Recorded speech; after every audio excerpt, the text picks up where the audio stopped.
Hello friend, જય Shri Krishna. American મકાઈનો એકદમ નવો જ નાસ્તો બનાવશું। તો મકાઈના દાણા કાઢી મિક્સર જારમાં લઈ આદુ મરચી સાથે ક્રશ કરી બાઉલમાં લેશું। હવે ગાજર ખમણશું।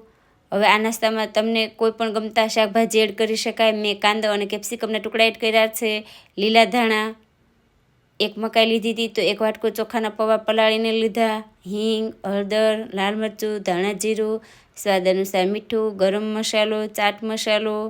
તો બધી જ વસ્તુ બરાબર મિક્સ કરી લઈએ। હવે આ નાસ્તો એકદમ ક્રિસ્પી બનાવવા 1 ચમચી ચોખાનો લોટ, 1 ચમચી કોર્નફ્લોર લઈ અને આ રીતનું મિશ્રણ તૈયાર કરી તેલવાળા હાથ કરી તમને કોઈ પણ આકાર ગમતો હોય તે આકારમાં નાસ્તો તૈયાર કરી લેવાનો। તો આ રીતના મેં લંબચોરસ આ નાસ્તો તૈયાર કર્યો છે। પેનમાં લઈ તેલ નાખી અને બંને સાઈડ બ્રાઉન કલરનું થાય ત્યાં સુધી આ નાસ્તાને થવા દેશું। તો બહારથી એકદમ ક્રિસ્પી, ખાવામાં એકદમ નરમ એવો એકદમ નવો જ નાસ્તો બનીને તૈયાર છે। ખરેખર ખૂબ જ ટેસ્ટી બનશે। એન્જોય।